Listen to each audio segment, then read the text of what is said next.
The Johnson family loved the great outdoors. Every summer, without fail, Richard Johnson, his wife Claire, and their two children, 10-year-old Max and 8-year-old Lucy, packed up their gear and headed off to a campsite somewhere in the British countryside. Their trips were filled with adventures, laughter, and memories they cherished year after year. But there was one more family member who always came along: Charlie, their beloved golden retriever. Charlie had been with the family since he was a pup, his golden fur shimmering like sunlight and his deep brown eyes sparkling with affection and loyalty. He loved the camping trips just as much as the Johnsons did, running free in the open fields and chasing after squirrels and birds. His love for his family was unconditional, and they couldn't imagine a trip without him. It was a warm summer's day when the Johnson family set off on their annual camping trip.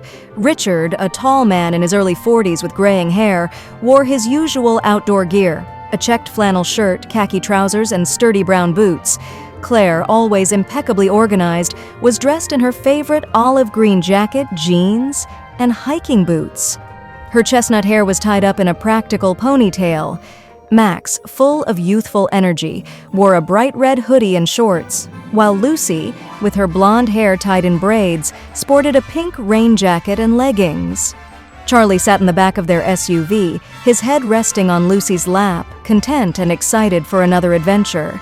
They were heading to the Lake District this time, a new spot that promised beautiful views and plenty of space for Charlie to explore. As they drove along winding country roads, the family chatted and sang songs, unaware of the looming disaster that would soon tear them apart. They stopped at a service station halfway to their destination for a quick break, stretching their legs and getting some snacks. Claire opened the door to let Charlie out for a bit of fresh air. As usual, Charlie bounded out, his tail wagging and nose sniffing at everything. He trotted over to a patch of grass nearby, while the rest of the family went inside the service station.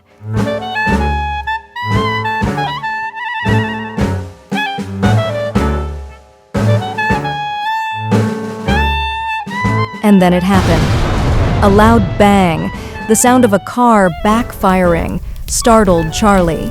His ears perked up, and before he could process what had happened, his instincts took over. In a panic, Charlie bolted, his legs carrying him faster than he had ever run before. He ran blindly, away from the noise, away from the familiar smells of his family, until he was far, far away. By the time the Johnson family returned to the car, Charlie was gone. "Charlie? Charlie!" Richard called, his voice growing more frantic with each passing second.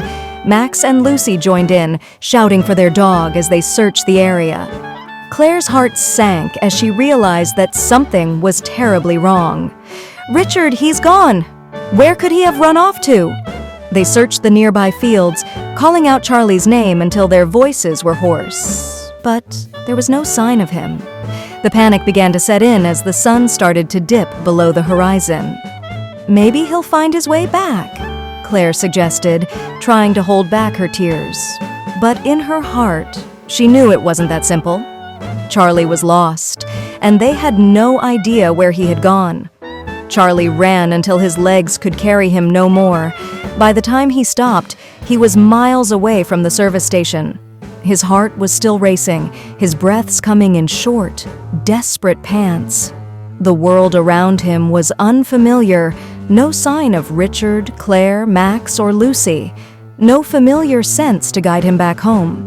Confused and frightened, Charlie wandered through a quiet village he had stumbled into. His paws ached from the rough roads, and his golden fur was matted with dirt. He approached a small house hoping for something, anything, that might help him find his way.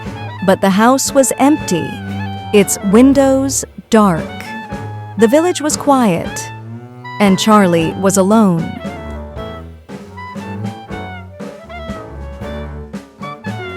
Over the next few days, Charlie's journey took him through a series of small towns and cities, each one presenting its own challenges. His first stop was Kendall, a quaint town with narrow streets and bustling markets. The smell of food filled the air, and Charlie's stomach growled with hunger.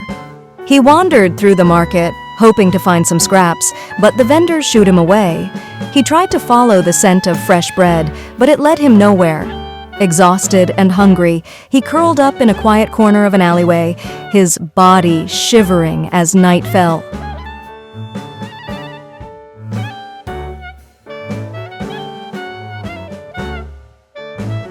The next morning, Charlie continued on his way, crossing fields and rivers, his nose constantly sniffing the air in search of any familiar scent that might lead him back to his family. His journey took him to Lancaster, a much larger city where the noise of traffic and the constant movement of people overwhelmed him. He tried to stay out of sight, avoiding the busy streets and the fast-moving cars that terrified him. He found shelter under a bridge, where he rested for a few hours before moving on again.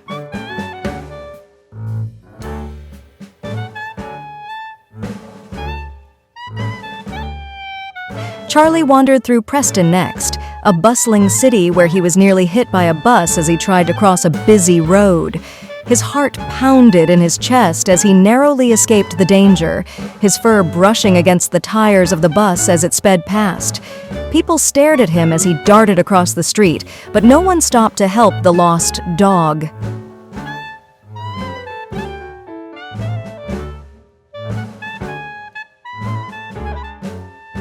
In Wigan, Charlie found a small park where he could rest for a while. He drank from a fountain and lay down in the shade of a tree, his body aching from the days of walking and the lack of food. He closed his eyes, dreaming of the times he'd spent running through the fields with Max and Lucy, of the warm, cozy nights he had spent curled up at the foot of their bed.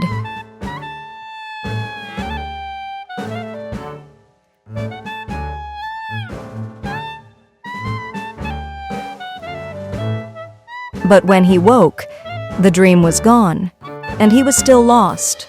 Weeks passed, and Charlie's journey grew more difficult with each new city. By the time he reached Warrington, his fur had lost its golden shine, and his ribs were starting to show. He had lost weight, and his once joyful bark had become a quiet whimper. But still he pressed on, driven by the hope that he would one day find his family again. In Manchester, Charlie was chased by a group of stray dogs who saw him as an intruder in their territory. He ran as fast as he could, dodging through alleyways and narrow streets until he finally lost them. His legs were shaking from the effort, and his body was covered in scratches from the rough pavement. He passed through Stockport, then Macclesfield, his paws bleeding and his eyes dull with exhaustion. But he couldn't stop. Not now. He had to keep going. He had to find his family. Meanwhile, the Johnson family had not given up on Charlie. They had contacted every shelter, every vet, every local organization they could think of, hoping that someone had seen their beloved dog. They had put up posters in every town they passed through on their way to the campsite, and they had even hired a search team to help them find him. But weeks turned into months, and there was still no sign of Charlie. One cold, rainy evening, Charlie found himself in the city of Birmingham. The rain soaked through his fur, and the cold wind bit at his skin. He was tired, so tired, but he couldn't stop now. He had to keep moving, had to keep searching. But as he crossed a busy street, his legs gave out, and he collapsed in the middle of the road. A car screeched to a halt just inches away from him, and the driver jumped out, rushing over to the motionless dog. Charlie's eyes fluttered open, but he didn't have the strength to move. "You poor thing," the driver murmured, gently lifting Charlie into his arms. He carried the dog to his car and drove straight to the nearest vet. When Charlie woke, he was in a warm, soft bed. The smell of antiseptic filled the air, and his body ached from the treatment he had received. But for the first time in weeks, he felt safe. The vet examined Charlie and found that he was microchipped. Within hours, the Johnson family was contacted. The reunion was nothing short of miraculous. Richard, Claire, Max, and Lucy rushed to the vet's office, their hearts pounding with anticipation. When they saw Charlie lying in the bed, thin and weak but very much alive, they burst into tears. "Charlie!" Lucy cried, throwing her arms around the dog's neck. Max joined her, his face buried in Charlie's fur. Richard and Claire stood by, their hearts full of gratitude and relief. Charlie's journey had been long and difficult, but in the end, he had made it home. Despite the challenges, despite the fear and the pain, he had never given up. His love for his family had carried him through 7 cities, through hunger and exhaustion, through danger and loneliness. And now, as he lay in the warmth of his home, surrounded by the people he loved, Charlie knew that he was finally where he belonged.